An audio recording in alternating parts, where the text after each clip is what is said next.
This episode of The Edge is brought to you by Audible.com, offering more than 180,000 titles for smartphone, tablet, and desktop. To get a free audiobook of your choice and help Trek.fm at the same time, visit audibletrial.com/trekfm. And also by Enterprise in Space, an international program of the nonprofit National Space Society. Find out how you can help science and education and become a virtual crew member aboard the NSS Enterprise Orbiter by visiting enterpriseinspace.org. And if you want to join the conversation and share your thoughts on this episode, join the Babel Conference, our listeners group on Facebook. Just type BABEL into the Facebook search field. We look forward to seeing you there. You're listening to Trek FM. What have you done out there on the edge of Federation space?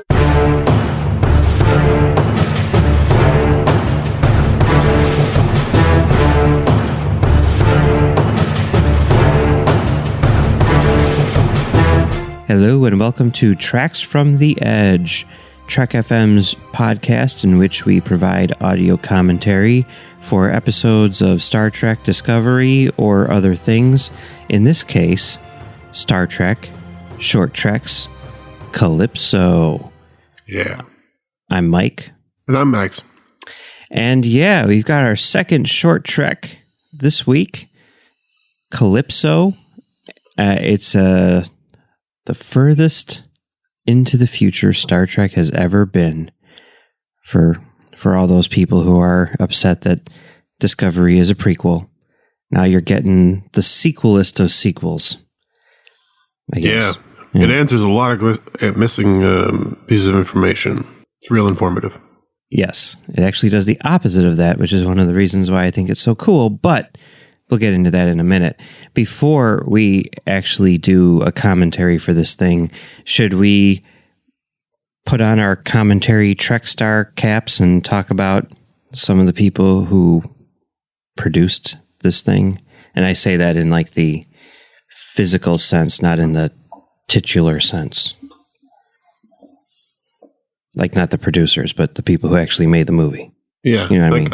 I get it. Yeah. Not that producers don't make the movie, but I'm just saying, should we talk about the people who made it? There you go. Sure. Yeah. Okay. So it stars Aldous Hodge, who, I don't know, I guess he's probably best known for Leverage. I don't know. You watch Leverage? I watched the first season of Leverage. Okay, and he's in like 70 episodes. I don't know if he's in the first season.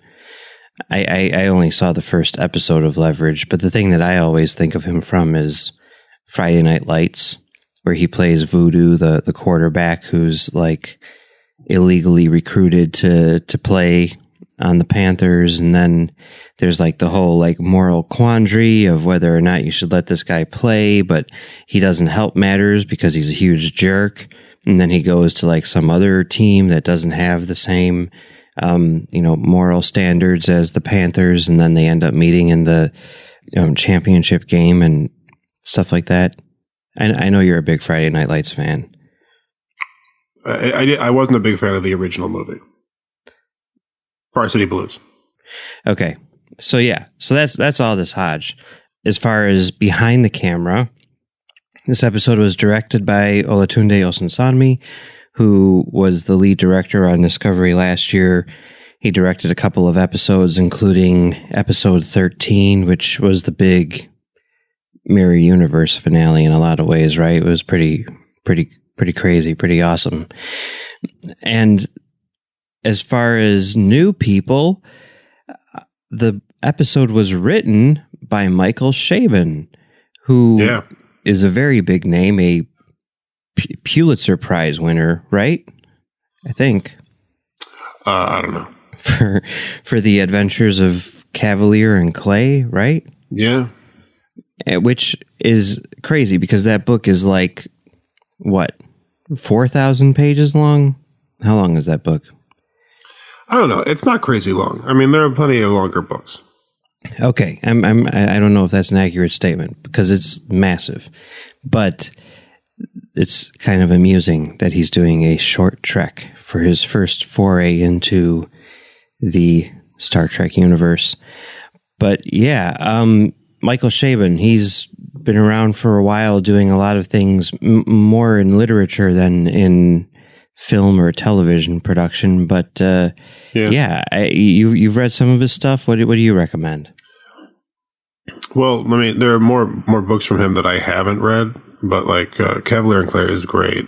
I also read Maps and Legends, which isn't a novel, but it's really cool.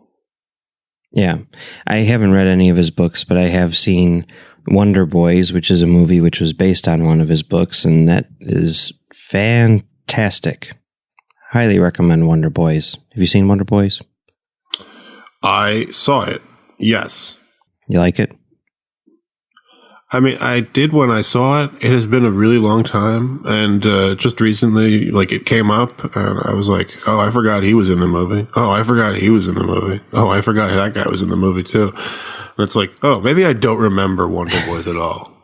It's an insane cast, but it's a great, great movie. It stars Michael Douglas as a writer who wrote one novel, which was very, very critically acclaimed, and he has been writing his follow-up novel for, whatever it is, like 7 or 10 years or something, and it is Cavalier and Clay level long, and he has no end in sight, and it's kind of about him dealing with the fact that he can't finish it, and all the other crazy things which happen in his life over the span of a weekend.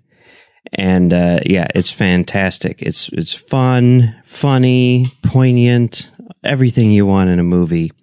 And I'm pretty sure... But no spaceships. So not everything you want. Well, okay, no spaceships. But I'm pretty sure that it is available on Amazon Prime for free for people who subscribe to Amazon Prime if you want to watch it. It's your choice. We're not telling you got to do it. No, but we do highly recommend it. He's also written some other things. He wrote like the first draft or an early draft of Spider-Man 2, the Tobey Maguire Spider-Man 2. And he was the one who I think introduced like Doc Ock to the story, or at least the idea of only one villain. And there was a number of other things that were introduced in there. And it sounds like, as is described by people who have read the original script, all of the things that you love about Spider-Man 2 were in the Michael Chabon draft. So take that as you will. Then he also wrote John Carter, the movie. Mm-hmm. Yeah, that movie. I haven't seen it, but one of these days. And he's apparently a really big Star Trek fan, and apparently has been working on a project with Akiva Goldsman, and the subject of Star Trek came up, and Goldsman asked him if he wanted to write an episode, and he said yeah. And now he is one of the executive producers and writers on the new Picard show. Yeah, that's cool. So if you like Calypso, you're in for a treat. We've got more Chabon Trek coming in the near future. Yeah, it's exciting. Yeah. All right. So that pretty much covers that. Should we get this thing started? Sure, let's do it. All right. For those people who don't know, we are going to be providing audio commentary for this episode of Short Treks. So go ahead and sync up your episode, and you can watch along with us, or you can just listen to us on our own. Whatever, you've seen it. You're not going to be that confused. You'll figure out what we're talking about. But we are going to start at 0 on the counter. And Max, if you're ready. I'm ready. We will start it up in 3, 2, 1, start. Okay, so there's a little discovery. Little spaceship in the distance, and the Star Trek words appear. All right. It says Short Treks. And then it says Calypso. All right. So Betty Boop. I mean, I have to say, like, it doesn't matter if this guy is from 1400 years in the future or not. I think the reaction to Betty Boop is pretty much universal, right? Like, what is that? I mean, hey, man, Betty Boop is a weird thing that happened. Apparently, I don't know how like we got to that point in our culture that was somehow like entertaining, but I mean, like it's a thing. It's weird. I don't know. I do have an aunt who is obsessed with Betty Boop, and she collects Betty Boop merchandise like I collect Enterprises. I mean, Betty Boop is basically her Star Trek, so take that as you will. I mean, that's so weird.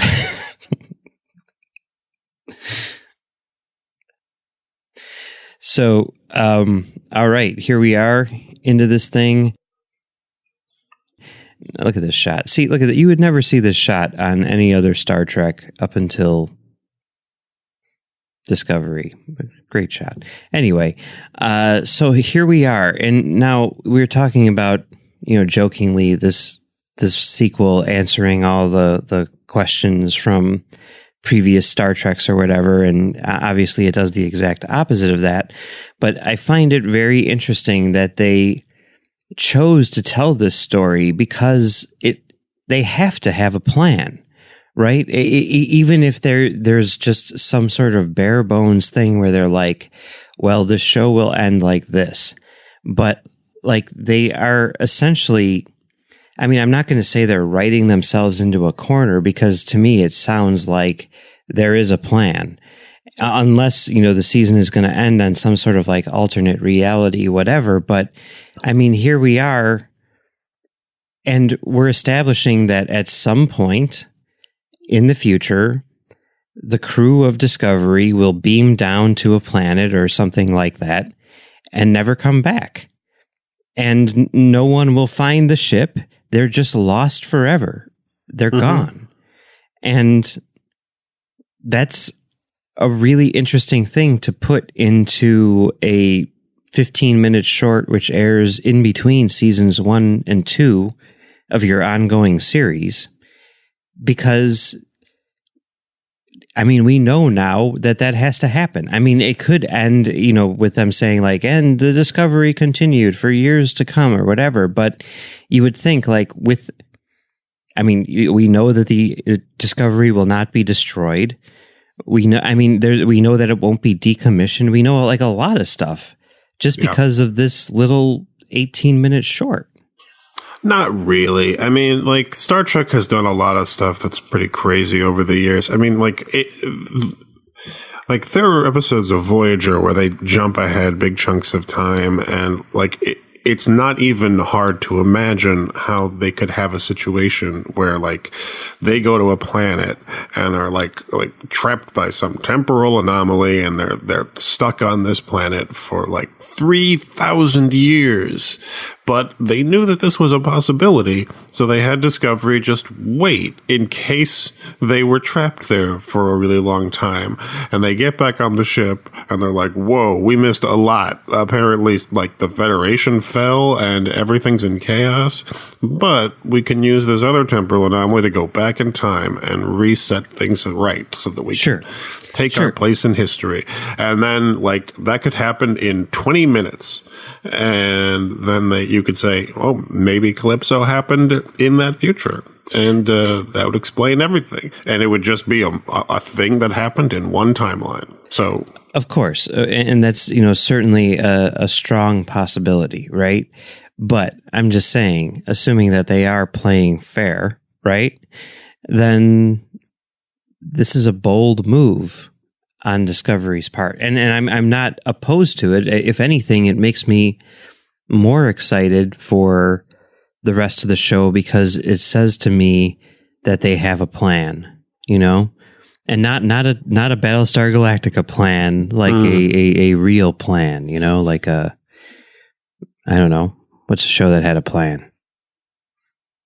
I don't know. Can't think of any. Okay. Yeah. So here we are. He's on the ship alone, and the ship has gained consciousness. What do you think about the idea of Discovery becoming sentient? I'm fine with it. I mean, like the idea of like a ship AI. I mean, like Star Trek's done it a million times. It's a thing. Like Discovery's always had a voice. I think people have always been talking to it, so it makes sense that there's an AI there, and the idea that it evolved itself over 1,000 years makes a kind of sense. Although it seems real tough. I mean, like any sort of psychology present you'd imagine would degenerate over time. I mean, like from a position of like entropy,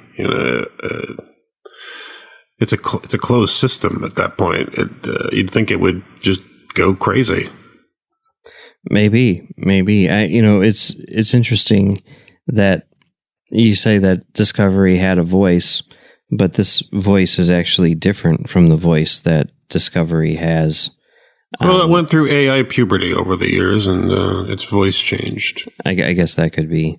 The person who is the voice of Discovery, her name is Annabelle Wallace, and she is someone who, well, she was like the co-star of The Mummy, the Alex Kurtzman Mummy.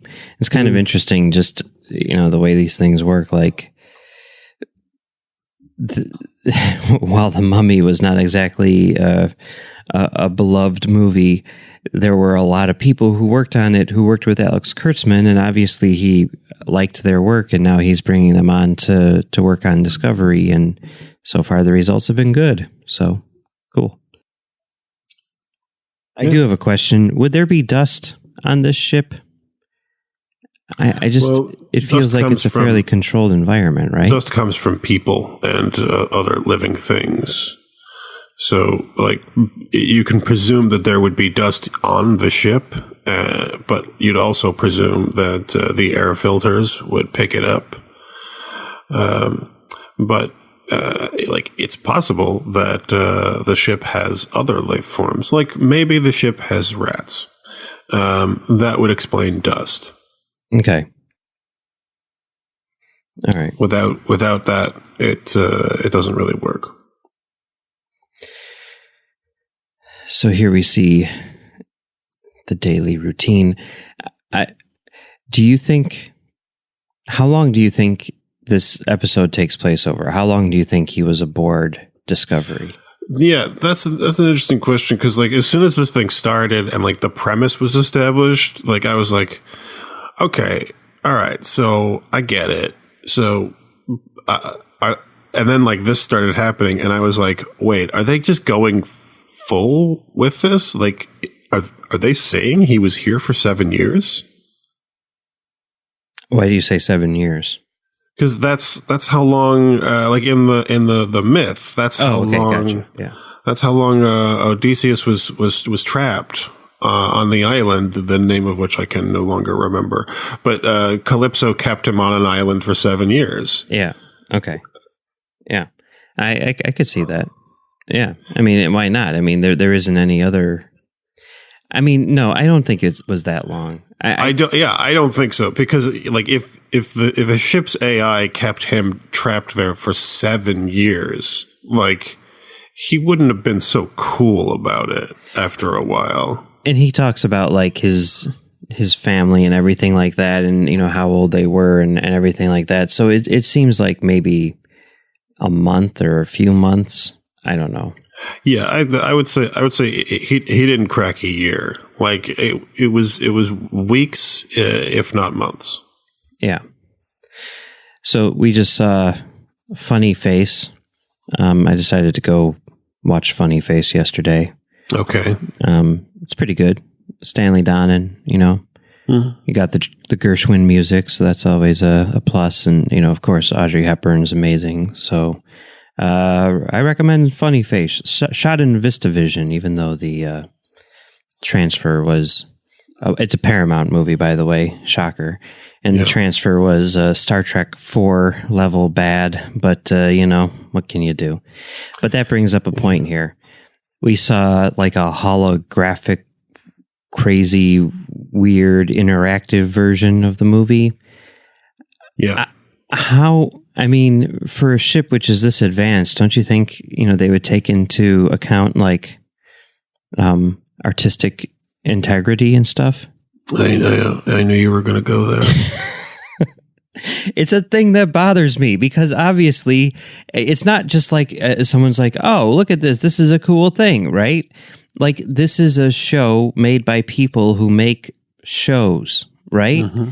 So you'd think at some point they'd be like, man, if I directed Funny Face and 1400 years from now, a computer made it all 3D holographicized, I'd be like, come on, computer. Respect my original vision. Show it in the original aspect ratio of 185 to 1 and 2D. I'm just saying it's a weird thing. Yeah, it's something. Also, he's got the disco shirt on, but the disco font is different, and there's no Delta shields on the sleeves. So when are those going to be made available for purchase? CBS? I mean, over the course of 1,000 years, like the AI was like, I'm going to go with a different font. I'm going to get a little bit of thicker letters. And, those stupid little shapes on the side, I'm going to lose those because who knows if Starfleet even exists anymore. So sounds like it doesn't. Yeah. So and I guess that's another thing, right? Like what? The implication there is obviously like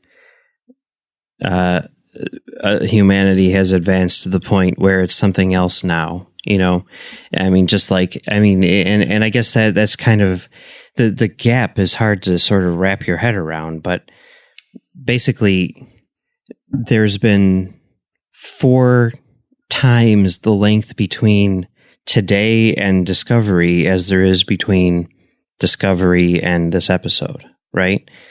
So it's like a crazy long time, like really long, like 1,000 years. You know what I mean?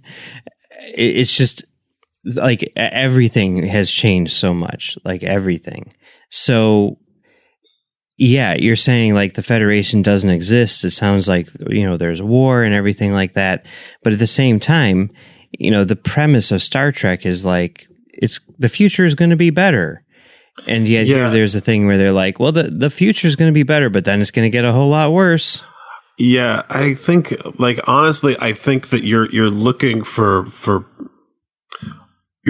secrets where I don't think that we're supposed to be looking for them. I'm not looking for a secret there. What I'm just saying is like it's an interesting choice to make given the overall premise of the franchise.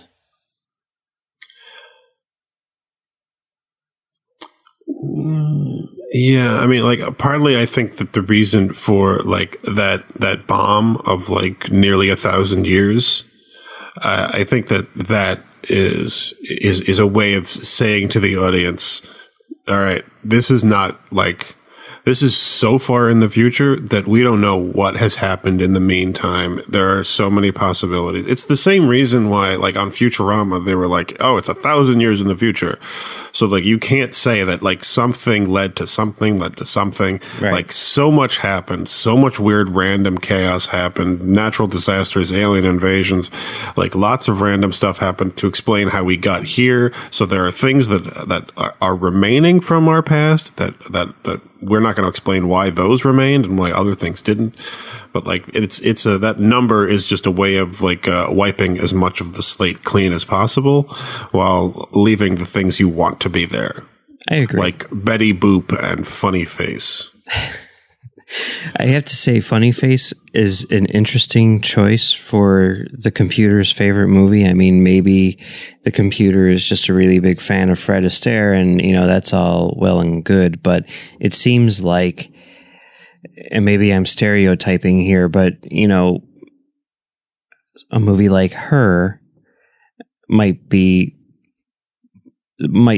strike a little closer to home. You know what I mean? Yeah. Like a thing that I regularly think about with like recently on another show we talked about like the problem of intellectual property. Oh yeah. And like I think about that a lot and how it's dumb. Like we kind of are trapped in it, but like we maybe should get rid of the concept, and like maybe like if we might have to throw that baby out with that bathwater and let go of intellectual property law, and by just like no longer supporting things that are copywritten or trademarked. Like, just let those properties die. And that would certainly explain why in Star Trek, nobody's talking about the Gilmore Girls. Like that would solve a lot of problems right there. Like, oh yeah, like at some point humanity was like, whoa, this is a dumb idea that you can own a property's like concept. That's ridiculous. Let's not support people who indulge in that sort of like ridiculous behavior. And that explains why nobody's talking about like copywritten and trademarked and like materials and stuff. So like, and then I was like, maybe that's what happened. Maybe that's why every time anyone adapts anything into a holodeck play, they're talking about Shakespeare or otherwise. And then like I was like, oh no, wait, Tom Paris mentioned Star Wars once. I don't know. So. No, probably that didn't happen. But yeah, okay. But I get your point. Obviously Paramount, whatever. I thought that they might have gotten away from that. Maybe it's coincidence, but that's fine, whatever. And it serves this story, but in the reality of the situation, I've got to believe that there's something in Discovery's data banks which is better than Funny Face. Not to take away from Funny Face, but whatever. It's a weird choice. But then again, it's that whole thing where it's the only movie in the databanks that isn't public domain. Yeah, every movie is somebody's favorite movie, right? So why not Funny Face? And for you, Discovery playlist completists who want every piece of music from Discovery all in one place or whatever, the name of the track is Swonderful, like apostrophe S, wonderful. And it's the alternative version or the alternate version. It's like the last track on the Funny Face soundtrack. So go ahead and add that to your playlists. And yeah, all right. Do that stuff. Yeah. One interesting thing in these credits, and it was there for the last one too, but I'm just wondering if it's a sign of things to come or whatever. But, we talked about how like Olatunde Osunsami was the lead director on Discovery last year, and obviously he's still involved with the show now because he directed this episode, but the co-executive producer who is a director who's listed on both of these is Douglas Ernieokoski, who worked on the show last year, he's doing the next short trek, I believe, the Saru short trek.